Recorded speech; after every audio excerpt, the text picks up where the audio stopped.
So I was talking about the pressures that there will be on the natural environment in the decades to come, because of several different things that are all converging. Firstly, the growth in the human population. Secondly, the growth in consumption, the amount of stuff that we want to get out of the environment, food, energy, water. And thirdly, the fact that the environment is changing due to climate change and other processes. And those three coming together will make things very difficult unless we get our management interventions better.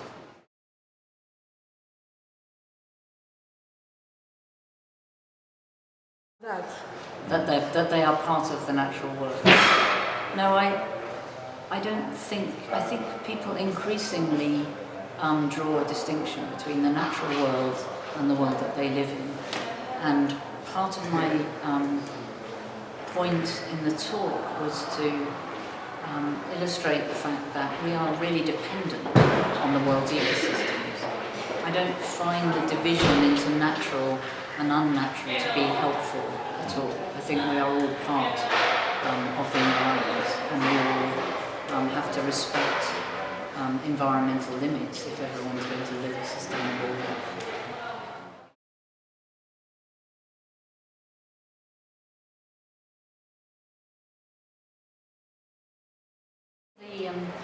The question of valuation gets confused between a monetary value, which is something you can trade in, and a value that just means you need or want or benefit from one thing more than another. Mm-hmm. And we've used valuation in that broad sense to just measure the benefits that people get.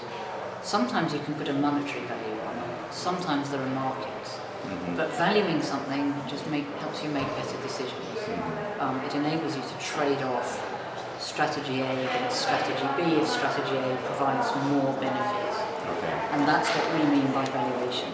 Not that you put a monetary value on it so that you can trade it. Okay.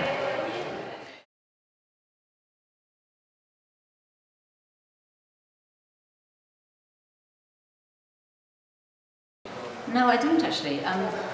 One of the things that makes me optimistic is that in all periods of human history, when we're faced with a challenge or faced with a problem, people are very ingenious. People find ways out. Technical solutions, new innovations, new way of living their lives. And many of the problems that we face at the moment, I think there are technical solutions to. We ought to be able to live in a low-carbon world. It's just that we've got very lazy about where we get our energy from, and we're using fossil fuels and sources like that. There are lots of emerging technologies for energy. If you look at the rate at which computer processing power has increased, with a doubling time of a few years, the rate at which genome sequencing progressed, if we could do that kind of level of innovation for environmental problems, I think we can easily do more with less. Mm-hmm.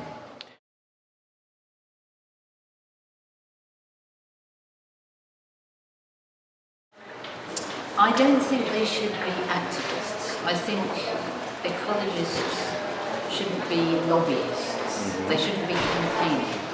What they should be doing is presenting scientific assessments, scientific-based solutions, scientifically based evidence. The problem with many of the environmental issues is there's a lot more talk than there is real information. And what I encourage ecologists to do is to do relevant studies that really help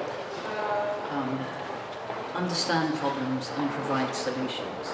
Do the right science, communicate that science well, but don't get tied up in lobbying just because it's a good cause.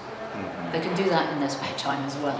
You can do lobbying, I'm not against lobbying, but I think the role of ecological science is to provide the evidence. Okay.